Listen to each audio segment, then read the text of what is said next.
واجعله لنا هجتين يا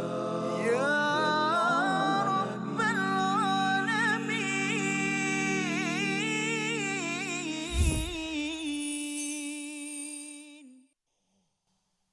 وسارعوا إلى مغفرة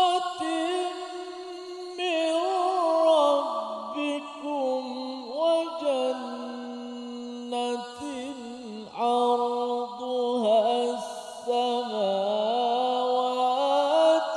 والأرض أعدت للمتقين.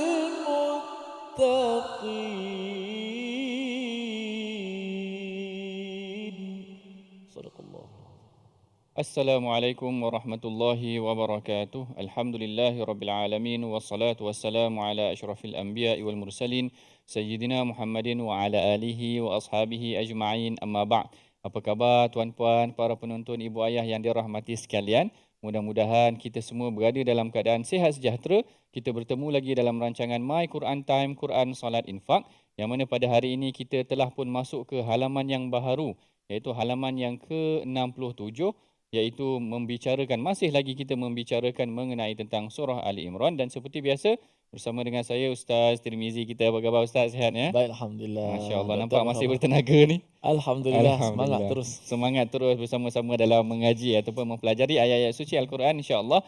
Pada hari ini kita akan, seperti yang telah saya sebutkan tadi, kita masuk pada halaman yang ke-67, yang mana kita akan meneroka ayat daripada ayat yang ke-133 hingga ayat ke-135.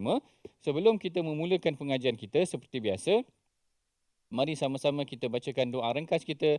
Subhanaka la ilma lana illa ma 'allamtana innaka antal alimul hakim. Rabbi zidni ilma. Mudah-mudahan Allah Ta'ala menambah pengetahuan kita yang bermanfaat buat diri kita. Baik, sebelum kita masuk dan kita meneroka ayat yang akan kita mulakan pada ayat ke-133, mari sama-sama kita perhatikan dahulu sinopsis pengajian kita pada hari ini, iaitu pada ayat yang ke-133. Allah Ta'ala membicarakan mengenai tentang perintah menuju kepada dua perkara, iaitu keampunan dari Allah dan syurga. Manakala pada ayat yang ke-134 dan 135 membicarakan mengenai tentang sifat-sifat orang bertakwa yang disediakan syurga baginya. Inilah dia perbincangan kita pada hari ini, insya-Allah, bermula daripada ayat yang ke-133. Sebelum kita memperincikan perbincangan mengenai tentang ayat ini, sama-sama tuan-puan, ibu ayah, hadirin hadirat yang berada di seluruh negara yang menyaksikan rancangan ini, sama-sama kita mengalunkan bacaan ayat Quran bermula daripada ayat 133 yang akan dibimbing oleh Ustaz Tirmizi kita. Silakan Ustaz. Baik, Alhamdulillah. Terima kasih Fadil Ustaz Profesor Madya Dr. Ahmad Sanusi di atas mukadimah sebentar tadi, memberikan gambaran kepada kita tentang ayat yang akan kita baca pada hari ini, insya-Allah. Dan para penonton, tak lupakan penonton di rumah dan juga di studio, hari ini kita akan baca daripada ayat 133 hingga 135. Betul. Baik, kita baca terlebih dahulu. Boleh kita sama-sama kita hayati, kita dengar ayat Al-Quran.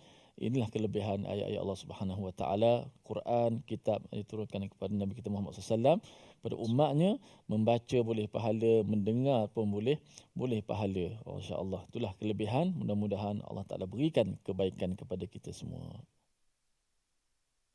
A'udzubillahi minasyaitonirrajim. Wasari'u ila maghfiratin min rabbikum wa جنة عرضها السماوات والأرض أعدت للمتقين الذين ينفقون في السراء والضراء والكاظمين الغيظ والعافين عن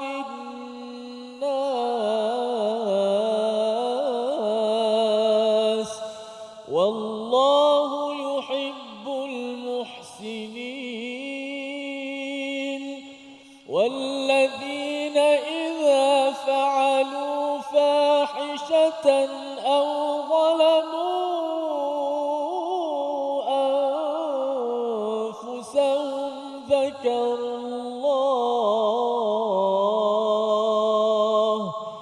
ذكروا الله فاستغفروا لذنوبهم ومن يغفر الذنوب إلا الله ومن يغفر الذنوب إلا الله ولم يصروا على ما فعلوا وهم يعلمون. صدق الله العظيم. Sadaqallahul Azim. Pada ayat yang ke-133 Allah Ta'ala berfirman, dan bersegeralah kamu mencari keampunan daripada Tuhanmu dan mendapatkan syurga yang luasnya seluas langit dan bumi yang disediakan bagi orang-orang yang bertakwa. Ayat ini menceritakan kepada kita tentang bagaimana galakan supaya kita mengejar. Kalau kita tengok di sini, perkataan yang digunakan adalah wasari'u. Wasari'u ni maksudnya adalah bersegera. Maknanya bersegera kepada keampunan Allah Subhanahu Wa Taala dan juga kepada syurga yang telah disediakan oleh Allah Taala untuk orang-orang yang beriman. Di dalam tafsir Al-Imam Alusi ada menceritakan mengenai tentang sebab nuzul ataupun kenapa sebab penurunan sebab penurunan kepada ayat ini, yang mana diceritakan pada zaman Rasulullah sallallahu alaihi wasallam. Ada seorang sahabat ditanya kepada Rasulullah. Dia kata, "Ya Rasulullah," dia kata pada Rasulullah, "sesungguhnya Bani Israel ni seakan-akan Allah Ta'ala memuliakan mereka." Kenapa Allah Ta'ala memuliakan mereka? Dia kata, Banu Israel kanu akram ala Allah minna. Dia kata seakan-akan Bani Israel ni Allah Ta'ala berikan kemuliaan kepada mereka. Kanu idza aznaba ahaduhum dhanban asbahat kafaratun dhanbahu maktubah fi atbati darihi. Dia kata Bani Israel ni kalau dia buat salah, kesalahan ataupun kaedah keampunan yang perlu dilakukan dilekatkan ataupun ditulis di pintu rumah mereka. Macam tu. Maknanya ada kaedah buat mereka untuk bagaimana memohon keampunan. Kena bayar duit ke, kena cabut hidung ke, kena bayarlah apa-apa bayaran yang dikenakan kepada mereka. Lalu sahabat ada yang bertanya kepada Rasulullah, alangkah baiknya kalau kita dapat sedemikian. Dia kata kalau diikutkan dalam hadis ni, Rasulullah diam dahulu. Fasakata Rasulullah sallallahu alaihi wasallam fanuzilat hadhil ayat. Maka diturunkan ayat ini bahawa Rasulullah kata ini yang lebih baik. Tidak perlu tunggu siapa yang nak letakkan bagaimana kaedah mendapat keampunan daripada Allah. Allah Ta'ala terus turunkan ayat, bersegera minta sahaja keampunan. Tidak perlu tunggu orang tampal depan pintu rumah kita macam mana nak melakukan ataupun macam mana untuk kita mendapat keampunan daripada Allah Ta'ala. Dan yang menarik di sini perkataan yang digunakan memang bersegera, wasari'u. Cumanya dalam tafsir akan terdapat perbincangan kenapa digunakan perkataan wasari'u, kerana dalam ayat daripada suratul Hadid, surah Hadid ada menceritakan arahan yang sama tetapi penggunaannya berbeza. Maknanya kalau di sini digunakan wasari'u, dalam suratul Hadid digunakan sabiqu ila maghfiratin min rabbikum. Maknanya bersegera. Kalau dalam surah Ali Imran dikatakan bersegera untuk mendapat keampunan daripada Allah, dalam suratul Hadid seakan-akan Allah Ta'ala kata sabiqu ni bersainglah kamu agar mendapat keampunan. Kenapa? Dalam tafsir ada ceritakan. Pelbagai tafsir ada ceritakan. Sebagai contoh dalam tafsir Al-Imam Ibn Ashur ada ceritakan kenapa dalam surah Ali Imran digunakan perkataan wasari'u, bersegeralah kamu, tetapi dalam suratul Hadid digunakan perkataan wasabiqu ila maghfiratin min rabbikum. Sebahagian mufassir berpandangan ini kerana konteksnya berbeza. Kalau dalam surah Ali Imran ini dikatakan uiddat lil muttaqin, khusus buat orang yang bertakwa, bersegera mencapai keampunan. Sedangkan dalam surah Hadid dikatakan uiddat lil ladzina amanu, disediakan bagi orang-orang yang beriman. Arahannya agak umum. Jadi bila umum ini akan perlu kepada lafaz yang lebih umum, ada persaingan dan sebagainya. Menggambarkan lafaz itu luas yang menunjukkan kalau sari'u ini khusus untuk golongan yang ini, sabiqu ini akan seakan-akan lafaznya umum luas. Bersegeralah, berlumba-lumbalah kamu untuk mencapai keampunan daripada Allah Subhanahu Wa Taala. Begitu juga dalam ayat ini diceritakan wajannatin arduhas samawat, yang mana jannah ini syurga ini luasnya seperti langit dan bumi, sedangkan dalam surah Al-Hadid itu hanya sebutkan as-sama wa jannatin arduha ka'ardis sama, seperti luasnya seperti langit. Langit di sini digunakan lafaz yang umum, di sini di dalam ayat ini digunakan dalam lafaz yang khusus, seakan-akan sari'u ini khusus buat orang yang bertakwa, kena bersegera untuk mendapat keampunan daripada Allah Subhanahu wa taala.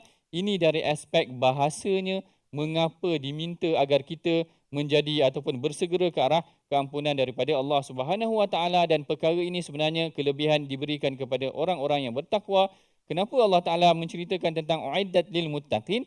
Kalau kita perasan ayat yang sebelum daripada itu, kita selak halaman yang sebelum daripada itu, halaman yang ke-66, Allah Taala ada cerita tentang wattaqullah. Allah Taala kata ya ayyuhallazina amanu la ta'kulu riba adhafan mudha'afa wattaqullah. Kataan wattaqullah diulang di sini. Dalam ayat 131 diulang lagi wattaqun nar. Maknanya arahan bertakwa ni diulang beberapa kali. Sebelum masuknya ayat 133, Allah Ta'ala kata, aku akan ceritakan tentang apakah kelebihan orang-orang yang bertakwa, siapakah dia orang yang bertakwa. Bersegeralah kamu mendapat keampunan daripada Allah supaya kamu menjadi dalam golongan orang yang bertakwa.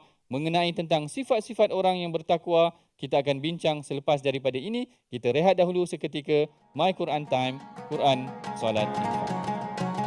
واجعله لنا هجتين يا رب العالمين.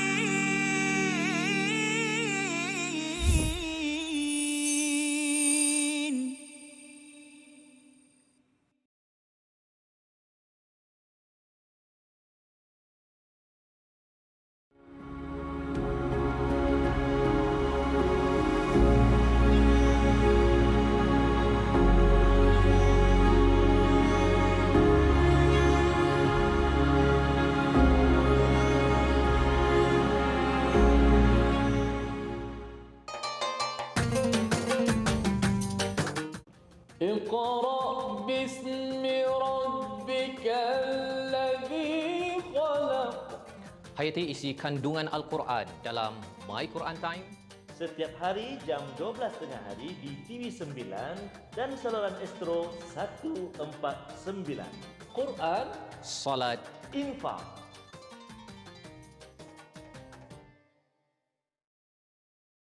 منهما جاهينا وارزقنا تلاوته.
واجعله لنا هجتين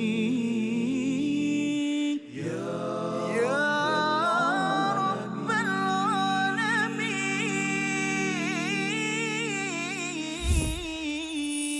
العالمين.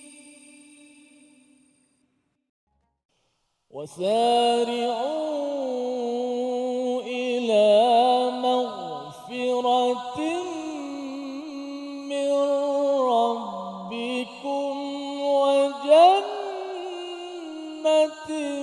عرضها السماوات والأرض أعدت للمتقين.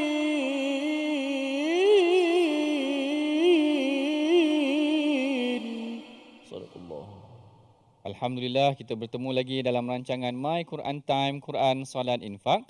Kita akan membicarakan ayat yang ke-133. Kalau tadi kita dah bicarakan mengenai tentang ayat yang ke-133. Kali ini dalam sesi yang kedua ini kita akan masuk pada ayat yang ke-134. Cuma sebelum itu, saya teringat bagaimana dalam tafsir Al-Wasit oleh Al-Syekh Tantawi, ada menceritakan satu soalan yang saya kira soalan nakal lah. Soalan nakal daripada Hirqal. Hirqal ini adalah Raja Rom. Kalau dalam bahasa Inggeris, diterjemahkan sebagai Hercules ataupun Hercules. Hercules ataupun Hercules lah. Macam mana sebutannya bahasa Inggeris, saya pun tak pasti. Tapi dalam bahasa Arab dikatakan Hirqal. Dia kata, kataba ila Nabi SAW. Bila mana Rasulullah utuskan surat kepada Raja Rom ini, Rasulullah ceritakan tentang syurga ni, langitnya seluas langit, syurga ni seluas langit dan bumi dan sebagainya. Lalu Hirqal ni tadi balas kepada Rasulullah dengan suratnya. Lalu dia kata, innaka da'autani ila jannatin arduhas samawati wal ard. Dia kata, wahai Muhammad, engkau ini mengajak aku kepada syurga yang luasnya langit dan bumi. Tiba-tiba dia tanya soalan, fa'ainan nar. Di mana neraka? Kalau dah semua langit dan bumi ni dipenuhi dengan syurga, jadi dekat mana neraka? Soalan ni saya rasa soalan nakal lah. Lalu bila ayat ini ataupun surat ini dibacakan kepada Rasulullah SAW, Rasulullah kata, subhanallah. Rasulullah macam respon dia terkejut. Subhanallah. Rasulullah kata, fa'ainal lail idza ja'an nahar. Rasulullah kata, di mana hilangnya malam sekiranya datangnya siang. Macam tu kan. Jawapan dia pun macam jawapan yang metafora juga. Maknanya tak jawab secara direct. Tetapi Rasulullah kata, Masya Allah, subhanallah. Macam mana kita nak tengok malam kalau siang dah ada? Gambaran dia macam tu. Yang ini ditafsirkan oleh Al-Imam Ibn Kathir dengan dua pandangan. Pandangan yang pertama, Al-Imam Ibn Kathir kata, apa yang dimaksudkan oleh Rasulullah adalah tidak semestinya apa yang kita tidak nampak ketika itu tidak wujud. Maknanya sekiranya berlakunya malam, maknanya sekiranya berlakunya siang, tak bererti tak akan datangnya malam selepas itu. Ataupun kita tak nampak malam, tak bererti malam tu tak ada. Sama juga macam syurga dan neraka tu tadi. Bila Rasulullah ceritakan tentang syurga, tak bererti neraka tu tidak ada. Yang keduanya pula, Al-Imam Ibn Kathir kata, bila mana matahari itu dah datang menyinari pada siang hari, maknanya siang ini akan mengatasi kegelapan. Jadi seakan-akannya keluasan syurga itu Allah Ta'ala bentangkan kepada orang-orang yang bertakwa ini, dia akan mengatasi sehingga tenggelamnya kegelapan neraka itu tadi. Ini gambaran ataupun tafsiran yang diberikan oleh Al-Imam Ibn Kathir mengenai tentang ayat yang diceritakan dalam 133 ini, keluasan langit dan bumi ataupun keluasan syurga itu seakan-akan langit dan bumi. Dan saya teringat sebuah hadis juga, ada Rasulullah cerita, Rasulullah tertawa mengenai tentang seorang lelaki yang keluar daripada neraka. Lelaki yang terakhir keluar daripada neraka, dia kata habislah, syurga dah penuh. Gambaran dia seakan-akan syurga dah penuh. Allah Ta'ala kata masuk, ataupun para malaikat kata masuk sahaja ke dalam syurga, kerana keluasan syurga yang disediakan oleh untuk engkau tu engkau tak boleh nak terbayang dah. Rasulullah bila tengok hadis ini juga ada menyebutkan tentang ada dosa-dosanya yang dipadamkan, lalu Rasulullah tergelak. Salah satu hadis yang menyebabkan Rasulullah tertawa kerana manusia beranggapan bahawa syurga itu macam yang kita anggap flat ni dah penuh ke bertingkat-tingkat. Bukan macam tu, maknanya gambarannya sangat luas. Kemudian bila Allah Ta'ala dah kata, bila Allah Ta'ala dah cerita tentang uiddat lil muttaqin, Allah Ta'ala gambarkan kepada ayat yang seterusnya apakah dia ciri-ciri orang yang bertakwa. Dalam ayat yang ke-134 dan 135 ini ada diceritakan tentang sekurang-kurangnya 4 sifat orang yang bertakwa. Sebelum kita masuk mengenai tentang sifat orang yang bertakwa ini, mungkin kita boleh dengar ataupun sama-sama bacakan ayat ke-134 yang akan dibimbing oleh Ustaz Tirmizi kita. Silakan Ustaz. Baik, Masya-Allah, tabarakallah. Kita dah dengar kupasan yang begitu padat dan bernas sekali daripada Al-Fadhil Doktor sebentar tadi, untuk kita memahami tentang bagaimana ciri-ciri orang-orang yang mendapatkan takwa, dan juga Allah berikan syurga yang begitu hebat, nilai seluas langit dan bumi yang tidak boleh kita bayangkan bagi orang-orang yang bertakwa. Dan sudah pasti ada ciri-cirinya, dan kita nak tahulah ciri-ciri apa yang dapat syurga yang jernih macam ni, ataupun syurga yang seluas lebar langit dan bumi. Subhanallah, tak boleh kita gambar dengan akal fikiran kita. Namun preview itu tetap kita boleh gambarkan, walaupun tak seperti mana kita gambarkan, tetapi kita boleh gambarkan, kerana kehidupan seronok atas dunia ini juga seronok di hari akhirat, tapi akhirat tu lebih bermakna dan lebih berlipat kali gandanya. Cuma kita nak tahu ciri-cirinya, mudah-mudahan kita sebahagian daripada mereka. Allahumma ja'alna minhum, ya Allah jadikanlah kami di kalangan orang-orang yang bertakwa yang dapat tiket masuk syurga insya-Allah. A'udzubillahi minasyaitanir rajim. الذين ينفقون في السراء والضراء والكاظمين الغيظ والعافين عن الناس والله يحب المحسنين. صدق الله العظيم. Sadaqallahul Azim. Ayat yang ke-134 Allah Ta'ala berfirman, iaitu orang yang berinfak pada waktu lapang mahupun sempit, dan orang-orang yang menahan amarahnya dan memaafkan kesalahan orang lain, dan Allah mencintai orang yang melakukan ataupun membuat kebaikan. Di sini Allah Ta'ala mulakan sifat orang yang bertakwa. Yang pertama, Allah Ta'ala mulakan dengan allazina yunfiqun, iaitu orang yang berinfak. Sama dengan tema My Quran Time kita ini ada tema infak juga. Ini ciri yang pertama Allah Ta'ala sebutkan mengenai tentang orang yang bertakwa. Pertamanya, perkataan infak di sini datang dengan fi'lul mudhari'. Fi'il mudhari' ni membawa maksud dia datang secara berterusan. Maknanya bukan hanya sekali allazina anfaqu sahaja. Sekali sahaja dia infak, tetapi yang sebaiknya orang bertakwa ini adalah dia sentiasa menginfakkan hartanya ke jalan Allah. Yang pertama. Yang keduanya, juga disebutkan di dalam tafsir mengapa perkataan infak ataupun menyumbang ini disebutkan yang pertama. Ini yang disebutkan oleh Sayyid ataupun Syekh Tantawi, yang menyatakan, dia kata wa qaddamal infaq ala ghairihi min sifatihim li'annahu wasfun ijabi yadullu ala safa' nufusihim. Dia kata infak ini, orang yang memberikan sumbangan ini diletakkan dalam level yang pertama kerana ia menggambarkan safa' nufusihim. Safa' ni maksudnya kesucian jiwa mereka dan ikhlasnya niat mereka. Yang ini yang ditekankan di sini, kerana biasanya orang yang sanggup membantu orang sekalipun dia susah, menggambarkan dirinya adalah tidak sama dengan orang yang lain.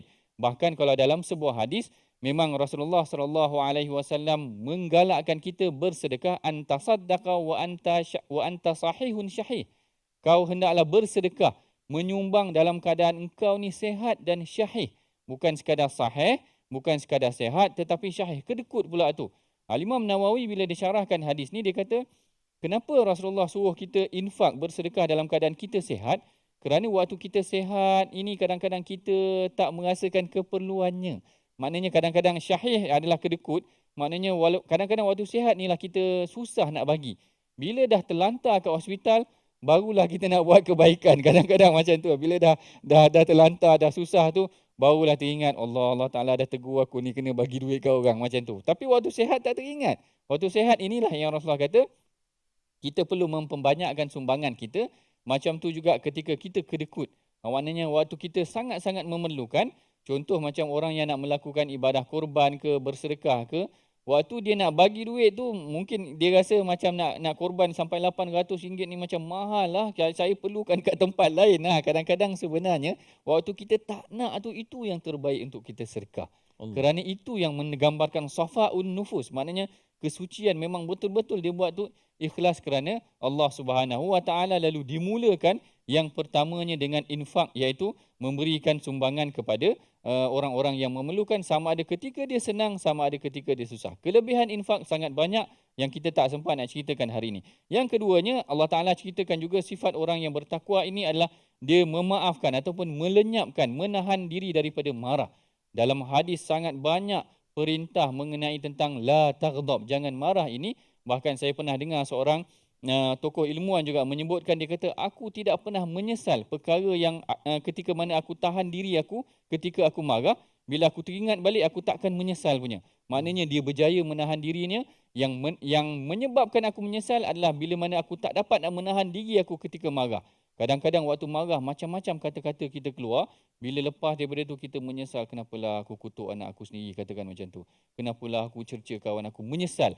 Dia tidak akan menyesal kalau dia tahan diri dia ketika dia marah. Sebab itulah ada kata-kata ulama mengatakan kalau dia berjaya tahan diri dia ketika marah, dia tak akan menyesal saat dia menahan dirinya ketika marah itu. Dan di sinilah sebenarnya banyak kelebihan Allah Ta'ala berikan mengenai tentang orang yang berjaya menahan diri mereka ketika marah. Kita akan tangguhkan perbincangan kita mengenai tentang ayat 134 ini. Kita masuk dahulu mengenai tentang perkataan mu'jam ataupun pilihan kita pada hari ini bertepatan dengan ayat yang ke-134 ini juga, iaitu perkataan kazama. Wal kadhiminal ghaidha, iaitu maksudnya menahan marah ataupun sedih, yang disebutkan sebanyak 6 kali di dalam Al-Quran, termasuklah dalam surah Yusuf, surah Ghafir dan surah Al-Zukhruf. Yang ini adalah perkataan pilihan kita bertepatan dengan apa yang sedang kita bincangkan tadi, iaitu wal kadhiminal ghaidha, orang yang berjaya menahan dirinya daripada marah. Kita berehat dahulu seketika. My Quran Time, Quran Salat Infak. واجعله لنا هجتين يا رب العالمين.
جاهنا وارزقنا تلاوته.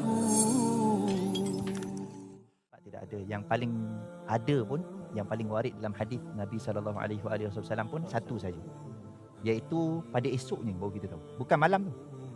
Jadi malam tu kita tak dapat tahu, melainkan kalau kita gunakan ayat Al-Quran tadi, salam. Salam tu maksudnya apa? Sejahtera. Ataupun rasa tenang. Tapi masalahnya tenang ni berbeza ikut orang kan. Ada orang dia tak tenang hidup dia kan. Macam mana kan? Bukan malam tu yang tenang ataupun tak tenang. Kalau tanda daripada Al-Quran, salam tu saja. Tapi kalau dalam hadis, satu-satunya hadis yang menceritakan tentang tanda dia adalah pada keesokan paginya, matahari yang terbit tu tidak terlalu terik. Dan suasana pada waktu pagi esok tu, masa matahari terbit tu tidak terlalu panas dan tidak terlalu sejuk. Dia sedang-sedang dan dia nyaman. Itu sahaja dalam hadis yang sahih. Itu sahaja tanda yang kita boleh tahu. Maksudnya apa? Maksudnya kita cuma boleh tahu malam itu malam Al-Qadar selepas dia berlalu. Bukan semasa ia berlalu. Macam, oh malam ni, macam kita WhatsApp member-member kan. Tak.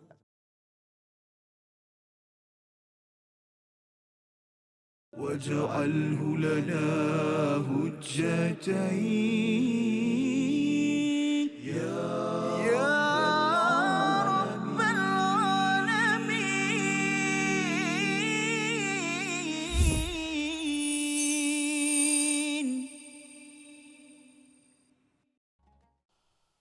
طلع البدر علينا من ثنيات الوداع وجب الشكر علينا ما دعا لله داع. Alhamdulillah, terima kasih kepada semua para penonton terus setia dalam My Quran Time, Quran, Salat dan Infak. Alhamdulillah, mudah-mudahan apa yang telah ditadabbur dua ayat sebentar tadi, mudah-mudahan kita berusaha menjadi ciri-ciri, beberapa ciri yang disebutkan tadi, infak dalam keadaan senang ataupun susah, dapat mengawal diri, hawa nafsu, daripada marah dan sebagainya, dan juga sentiasa memaafkan manusia. Ini sikap-sikap ciri-ciri orang yang mulia. Mudah-mudahan banyak lagi lah ciri orang bertakwa, tapi disebut dalam ayat ini beberapa saja, doktor. Kalau sebut semua dalam satu muka surat jenuh juga kan. Tapi cantik Al-Quran ni disebut sini 3, 4. Dalam ayat lain pula ada pula ciri-ciri orang dapat syurga. Kalau lah sebut sini 20 terus kita bilang nak satu-satu bila nak beramal. Tapi cantik sebut 2-3 perkara untuk kita boleh beramal. Itu cantik Al-Quranul Karim. Bayangkanlah saya ada pengumuman. Saya kata ada 15 pengumuman. Allah, 15. Orang patutnya 2 sudahlah. Orang baru semangat nak dengar tak? Okay, begitulah lebih kurang. Baik, jom kita lihat sedikit ulang kaji kita berkaitan dengan bagaimana peraturan tilawah ataupun nizam dalam pembacaan Al-Quranul Karim. Kita lihat ayat pertama yang kita baca tadi. Wasari'u ila maghfiratin min rabbikum wa jannatin arduha. Boleh wakaf. Masuk bab wakaf tidaklah pula. Dah banyak dah belajar dah hukum hakam. Saya tanya semua boleh jawab belaka. Penonton di rumah pun boleh jawab. Tak ada salah. Maka kita pergi maju setapak lagi ke hadapan. Kita tengok berkaitan dengan wakaf dan ibtidak pula. Dalam baca Quran ini memanglah kita memerlukan kepada berhenti. Memang harus kalau kita baca Quran dengan satu nafas harus. Nak baca Fatihah satu nafas boleh. Daripada Alhamdulillah sampai waladdallin boleh.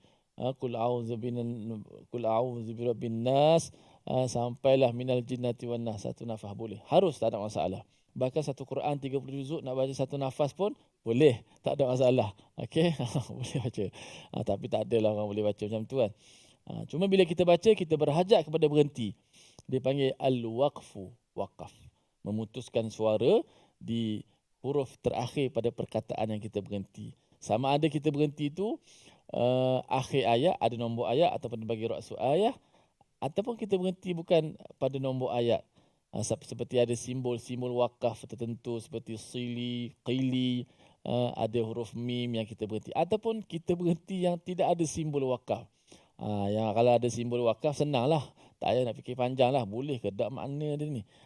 Tapi ceritanya ada ayat-ayat yang agak panjang yang tak ada simbol wakaf. Yang memerlukan kepada pilihan kita untuk wakaf. Maka dipanggil wakaf lah. Dan ibtidak kita nak mula balik. Selepas wakaf nak mula balik. Kat mana sesuai kita mula? Adakah kita terus pun boleh? Adakah kita nak ulang? Itu bergantung kepada ayat tu sendiri. Cerita tu sendiri. Sebab tu dia berkaitlah dengan bahasa Arab. Cuma kalau kita nak belajar bahasa Arab dalam Al-Quran panjang cerita pula lah. Cuma sekurang-kurangnya bagi peminat pembaca-pembaca Al-Quran, dia tahulah asas-asasnya. Kalau kita berhenti tempat yang agak sesuai untuk kita ambil supaya makna tu tidak lari. Supaya makna ni tak lari. Kalau dalam ayat 133, wasari'u ila maghfiratin min rabbikum, dan bersegeralah kepada keampunan daripada Tuhan kamu dan kepada syurga. Dan untuk mendapatkan syurga wa jannah. Maka boleh kita berhenti pada kalimah jannah. Okey? Boleh kita berhenti kat situ. Maknanya dia tidak boleh difahami maknanya. Mafhum, difahami maknanya. Tak mencacat. Kalau kita berhenti pada wa jannah. Jadi maknanya macam mana? Wasari'u ila maghfiratin min rabbikum wa jannah. Dan bersegeralah kamu kepada keampunan daripada Tuhanmu dan kepada syurga. Maka maknanya boleh difahami. Cuma yang menjadi masalahnya, kita nak ibtidak balik, nak mula balik. Jangan mula balik, arduhas samawat. Tu jadi cacat sikit lah. Tiba-tiba apa benda pula ni? Yang selebarnya nak cerita pasal apa. Jadi ambil balik. Wa jannatin arduha. Maka dia dapat cover balik lah. Dan cerita tentang syurga yang seluas langit dan bumi disediakan bagi orang-orang yang bertakwa. Jom kita cuba. Bagi orang yang nafas panjang, tak ada masalah. Kan, dia boleh habis sampai lil muttaqin. Silakanlah.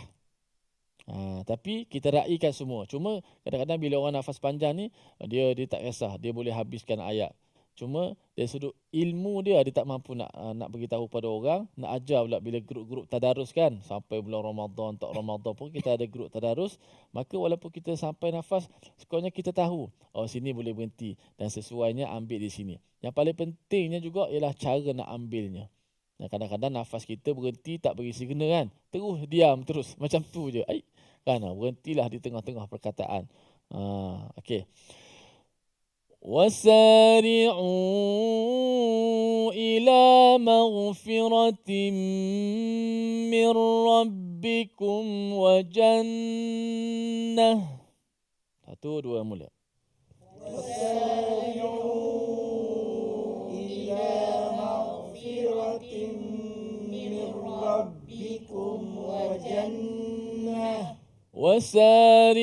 وسارعوا إلى مغفرة من ربكم وجنة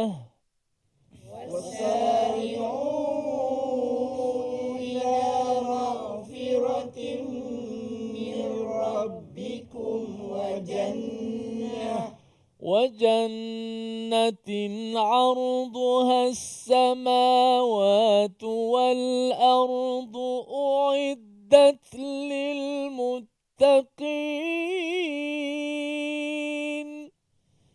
وجنة عرضها السماوات والأرض أعدت للمتقين. وسارعوا إلى مغفرة من ربكم وجنة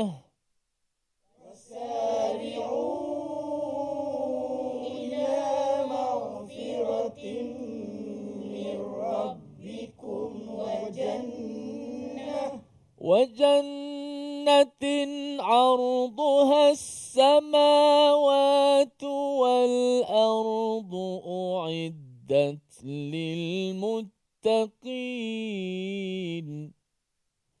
وجنة عرضها السماوات والأرض أعدت للمتقين. Jaga pada uiddat wal ardu uiddat lil muttaqin. Cuba. Wal ardu uiddat lil muttaqin. Wal ardu lepas tu ui, jangan uid. Uiddat tak betul. Ui bukan ui. Ui. Ui. وجنة عرضها السماوات والأرض أعدت للمتقين. وجنة عرضها السماوات والأرض أعدت للمتقين. So, dua perkara kita belajar tadi, satu wakaf ibtida, satu berkaitan huruf uiddat lil muttaqin. Kita belajar tajwid Al-Quran, tajwid huruf, betul huruf, sifat makhraj untuk memelihara perkataan Al-Quran. Untuk pelihara kalimah-kalimah Al-Quran. Sebut betul hamzah supaya betul-betul kalimah tu jadi uiddat muttaqin. Betul-betul qi bukan quy, bukan ki. Supaya perkataan tu timbul, perkataan tu jelas. Memelihara perkataan Al-Quran. Perkataan demi perkataan. Belajar wakaf ibtida untuk memelihara ayat Al-Quran. Ada peranan masing-masing. Belajar tajwid untuk pelihara kalimah-kalimah Al-Quran. Bila betul huruf, barulah betul kalimah tu difahami maknanya. Dan belajar wakaf ibtida berhenti kat mana, ambil kat mana untuk memelihara ayat Al-Quran. Supaya mesejnya benar seperti mana yang Allah kendaki. Tapi kalau kita berhenti tempat salah, ambil tempat yang salah, maknanya sudah jadi makna yang tidak difahami, bukan itu tujuannya. Maka kita belajar sikit-sikit, insya-Allah slow-slow, walaupun payah, tapi insya-Allah ia boleh bagi orang yang sentiasa baca Al-Quran, walaupun tak fahami bahasa Arab dengan baik, tapi insya-Allah perkataan-perkataan Al-Quran tu dia berulang-ulang, cara nak ambilnya ada perkataan-perkataan yang biasa kita ambil. Mudah-mudahan dipermudahkan urusan kita untuk memelihara ayat Allah Subhanahu wa ta'ala. Berehat seketika, jangan ke mana-mana, kembali selepas ini dalam My Quran Time. واجعله لنا هجتين يا رب العالمين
تلاوته. Mereka, yang ni yang kita kena tanamkan dalam keluarga kita juga. Ingat tak hadis yang Rasulullah sebutkan, rahimallahu rajulan. Rasulullah kata Allah Ta'ala merahmati seorang lelaki, yaqumul lail, dia mendirikan malam, kemudian dia mengejut isteri dia. Kalau isteri dia susah nak bangun, dalam hadis tu menyebut dajjah, maknanya dia percikkan sikit air, dia manja-manja pada isteri dia supaya bangun malam. Macam tu. Kalau ayah saya tak, dia simbah air tu. Itu Satu bakul. Itu maknanya itu dah pukul 6.30. 6.30 6.30 simbah air tu. simbah air terus. Kalau qiyamul lail tu maknanya mungkin boleh genjis-genjis lagi. Mudah-mudahan bangunlah. Maknanya sebab apa Rasulullah mendoakan rahmat Allah. Rasulullah kata rahimallahu rajulan, Allah Taala merahmati lelaki yang bangun qiyamul lail, dia kejut pula isteri dia, dia kejut pula anak dia. Sebab itulah kita perhatikan bagaimana Saidina Umar, Saidina Abu Hurairah, orang yang tidur di rumah mereka dapat perhatikan mereka inilah sahabat yang mendirikan malam, kemudian dia kejut ahli keluarganya, kekuatan mereka. واجعله لنا هجتين يا رب العالمين.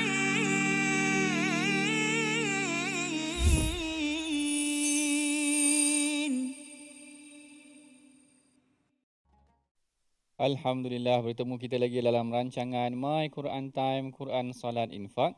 Kita baru sebentar tadi membacakan ataupun bersama-sama berlatih dalam kita mempraktikkan bacaan ataupun ilmu kita mengenai tentang ilmu tajwid, yang mana ini sangat penting dalam kita membaca ayat-ayat Al-Quran agar kita tidak salah maksud yang telah kita bacakan daripada ayat Quran tersebut. Baik, kita kembali balik pada perbincangan kita pada ayat yang ke-133 dan 134, yang mana kalau sebelum sesi bacaan tajwid ataupun ulang kaji tajwid kita tadi, kita telah membincangkan tentang sifat-sifat orang yang bertakwa.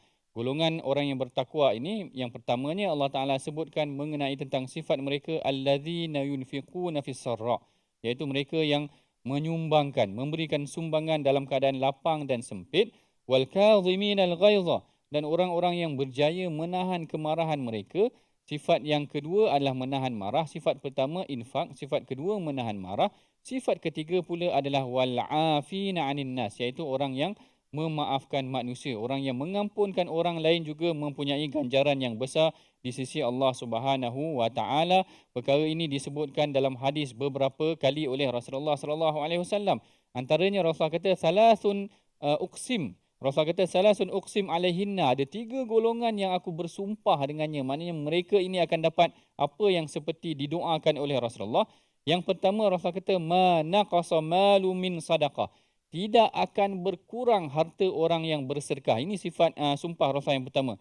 Yang kedua sumpah Rasulullah kata ma zadallahu 'abdan bi'afwin illa 'izza, tidak akan tidak ada yang bertambah tidak ada yang bertambah kepada seseorang yang memaafkan seseorang, melainkan akan bertambahnya kemuliaan dia. Kadang-kadang kita ni ustaz bila kita nak rendahkan ego kita, nak maafkan orang ni, kita rasa macam aku pula yang kena rendahkan diri. Sebenarnya Rasulullah kata ma zadallahu 'abdan, tidak akan Allah Ta'ala tambah sesuatu pun kepada seseorang, melainkan kemuliaannya ketika mana dia memaafkan orang. Maknanya tinggi martabat orang yang memaafkan orang ini. Dan Rasulullah kata yang ketiganya waman tawadha'a Allah rafa'allah, waman tawadha'a lillah, barang siapa yang tawadha' kerana Allah, Allah Ta'ala akan mengangkat kedudukannya. Ini kelebihan golongan yang bertakwa. Bahkan kalau saya sempat nak ceritakan sikit sahaja, kisah ni saya dah ulang banyak kali dah, mengenai tentang seorang lelaki yang masuk ke dalam masjid.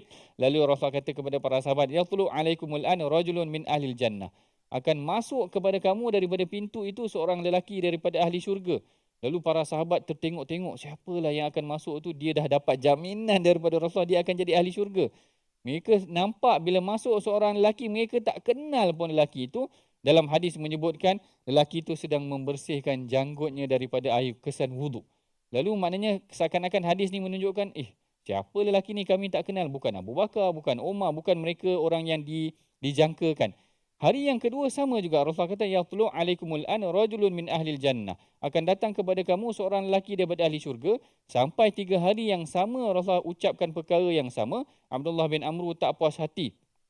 Abdullah bin Amru pergi follow, ikut lelaki itu.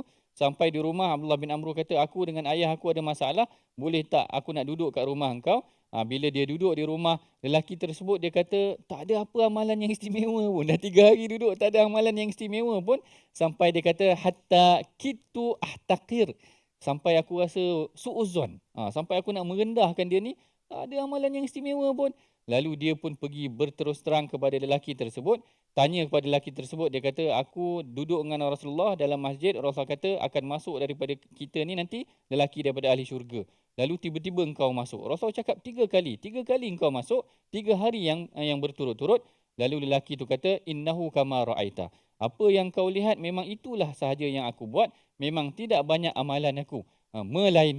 Melainkan aku ni setiap malam aku akan mudah. Hati aku ni tidak ada rasa nak menipu orang, tidak ada rasa hasad dengan orang, memaafkan orang lain. Lalu Abdullah bin Amru kata, ini barangkali kelebihan kau, orang yang memaafkan orang, jiwanya tidak ada dengki dengan orang lain, tidak ada hasad dengan orang lain, tidak ada marah dengan orang lain, jiwanya bersih. Sebab tu orang yang ada mithqala dzarrah, kalau ada sekelumit cuma rasa dengki dengan orang lain, memang tak boleh nak masuk syurga. Sebab itulah lelaki ni mendapat jaminan daripada Rasulullah, boleh masuk syurga kerana jiwanya yang lapang, sejahtera terhadap orang lain, mudah memaafkan orang lain. 3 sifat yang disebutkan daripada ayat yang ke-134. Kita teruskan sedikit pada ayat yang ke-135. Mungkin sebelum tu Ustaz Tirmizi baca sedikit dahulu ayat yang ke-135 sebelum kita huraian ringkas untuk ayat 135 insya-Allah. Silakan Ustaz. Auzubillahi minasyaitonir rajim. والذين إذا فعلوا فاحشة أو ظلموا أنفسهم ذكروا الله فاستغفروا لذنوبهم ومن يغفر الذنوب إلا الله ومن يغفر الذنوب إلا الله ولم يصروا على ما فعلوا وهم يعلمون. صدق الله. Azim ayat ke-135. Dan juga orang-orang yang apabila melakukan perbuatan keji atau menzalimi diri sendiri, segera mengingati Allah lalu memohon keampunan atas dosa-dosanya.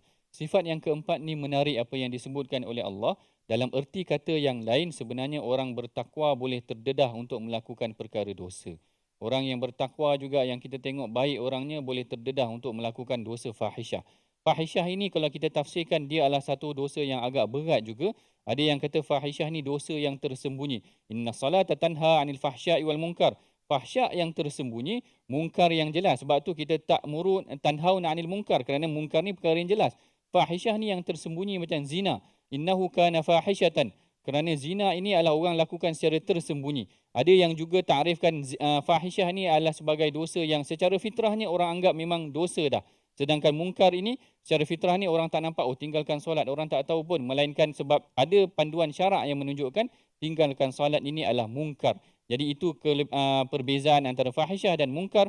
Apapun sebenarnya orang-orang yang beriman ataupun bertakwa ini ada kemungkinan untuk melakukan dosa juga. Tetapi mereka apabila melakukan dosa, zakarullah fastaghfaru li dhunubihim.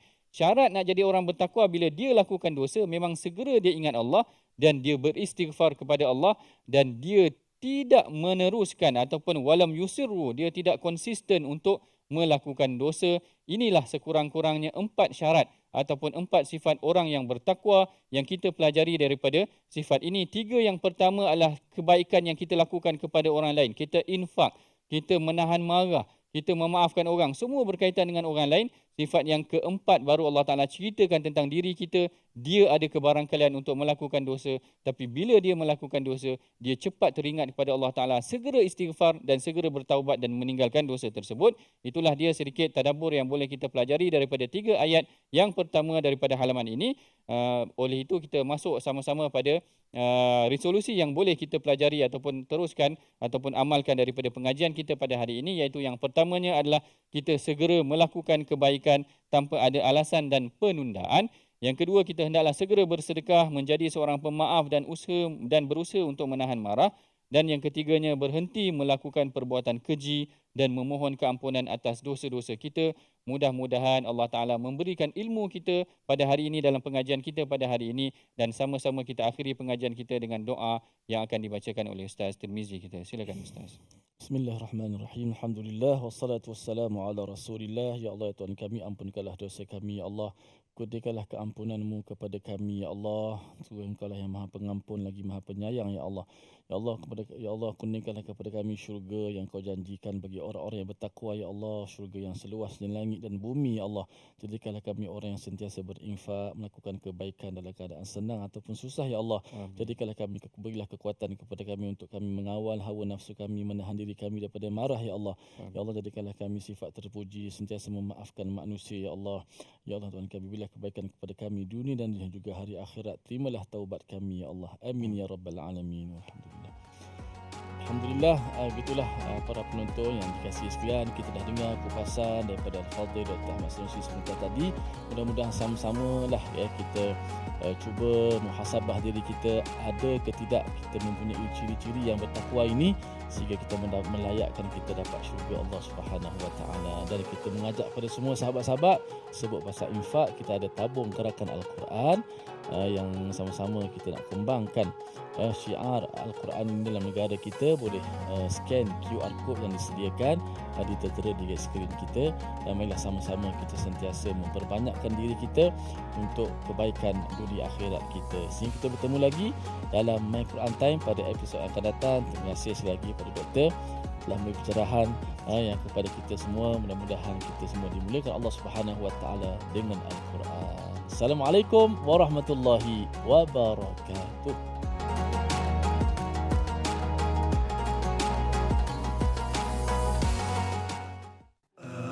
آناء الليل وأطراف النهار واجعله لنا هجتين